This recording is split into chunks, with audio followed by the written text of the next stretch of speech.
Hi ಎಲ್ಲರಿಗೂ and welcome back. ಒಂದೇ ಥರ ಆಲೂ ಫ್ರೈ ತಿಂದು ಬೋರ್ ಆಗಿದ್ದರೆ ಈ ಒಂದು ರೆಸಿಪಿನ ನೀವು ಟ್ರೈ ಮಾಡಲೇಬೇಕು. ಇದಕ್ಕೆ ಮಸಾಲೆನ ಒಂದು ಡಿಫ್ರೆಂಟ್ ಮಸಾಲೆನ ಯೂಸ್ ಮಾಡ್ತೀವಿ. ಅದು ನಾವೇ ಮನೇಲೇ ಹುರಿದು ರೆಡಿ ಮಾಡ್ಕೊಳ್ಳೋ ಅಂಥದ್ದು. 1 ಟೇಬಲ್ ಸ್ಪೂನಷ್ಟು ಕಡಲೆಬೇಳೆ, ಅರ್ಧ ಟೇಬಲ್ ಸ್ಪೂನಷ್ಟು ಧನಿಯಾ, 1 ಚಮಚದಷ್ಟು ಜೀರಿಗೆ, 1 ಚಮಚದಷ್ಟು ಪೆಪ್ಪರ್, ಒಂದು ಅರ್ಧ ಚಮಚದಷ್ಟು ಸೋಂಪು, 1 ಕಡ್ಡಿ ಕರಿಬೇವಿನ ಸೊಪ್ಪು, ಇಷ್ಟನ್ನು ಹಾಕಿ ಸ್ವಲ್ಪ ರೋಸ್ಟ್ ಮಾಡ್ಕೊಳ್ಬೇಕಾಗತ್ತೆ. ಎಣ್ಣೆ ಹಾಕೋ ಅವಶ್ಯಕತೆ ಇಲ್ಲ. ನೀವು ಮೊದಲೇ ಮಸಾಲೆನ ಪುಡಿ ಮಾಡಿಟ್ಕೊಂಡಿದ್ರೆ ಆಲೂ ರೋಸ್ಟ್ ತುಂಬ ಬೇಗನೆ ಆಗೋಗ್ಬಿಡುತ್ತೆ. ನಾನಿಲ್ಲಿ ಒಂದು 3ರಿಂದ 4 ಬ್ಯಾಡಿಗೆ ಮೆಣಸನ್ನ ತೊಗೊಂಡಿದ್ದೀನಿ. ನೀವು ಇನ್ನೂ ಖಾರ ಬೇಕು ಅಂದರೆ ಜಾಸ್ತಿ ಹಾಕ್ಕೊಳ್ಬೋದು. ಘಮ ಘಮ ಪರಿಮಳ ಬರೋ ತನಕ ನೀವು ಇದನ್ನು ಫ್ರೈ ಮಾಡ್ಕೊಳ್ಬೇಕಾಗತ್ತೆ. ಈ ರೀತಿ ಫ್ರೈ ಆಗಿರೋದನ್ನು ನೀವು ಸ್ವಲ್ಪ ತಣ್ಣಗಾಗಕ್ಕೆ ಬಿಡಬೇಕು. ನಂತರ ಮಿಕ್ಸಿ ಜಾರಿಗೆ ಹಾಕಿ ಅದನ್ನು ಪುಡಿ ಮಾಡ್ಕೊಳ್ಳಿ. ಮಸಾಲೆ ತುಂಬ ಪುಡಿಯಾಗೋ ಅವಶ್ಯಕತೆ ಇಲ್ಲ, ಸ್ವಲ್ಪ ತರ್ತರಿಯಾಗಿ ಇದ್ರೂ ನಡೆಯುತ್ತೆ. ನೋಡಿ, ಈ ರೀತಿಯಾಗಿದ್ದರೆ ಸಾಕು.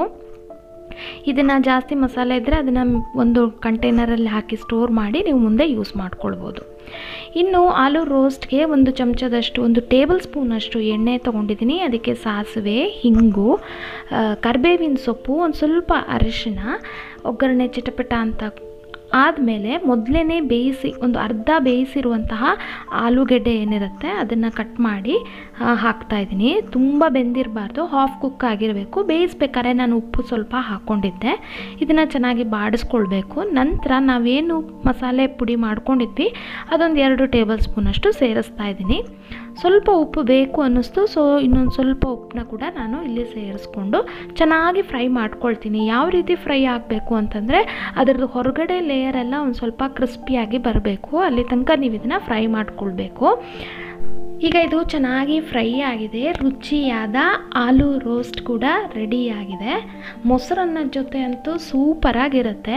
ಅಲ್ಲೇ ನೀವು ರಸಮ್ ಅಥವಾ ಸಾಂಬಾರನ್ನ ಜೊತೆ ಕೂಡ ನೀವು ಇದನ್ನು ಸರ್ವ್ ಮಾಡ್ಬೋದು. ಅಷ್ಟೇ ಯಾಕೆ, ಇದನ್ನು ಹಾಗೆ ತಿನ್ನೋದಕ್ಕೆ ಕೂಡ ತುಂಬಾ ಟೇಸ್ಟಿಯಾಗಿರುತ್ತೆ. ಈ ಒಂದು ರೆಸಿಪಿನ ನೀವು ಖಂಡಿತ ಟ್ರೈ ಮಾಡಿ. ಮುಂದಿನ ಇಂಟ್ರೆಸ್ಟಿಂಗ್ ರೆಸಿಪಿಯೊಂದಿಗೆ ನಾನು ನಿಮಗೆ ನೆಕ್ಸ್ಟ್ ವಿಡಿಯೋದಲ್ಲಿ ಸಿಗ್ತೀನಿ. Stay tune, stay connected and thank you for watching.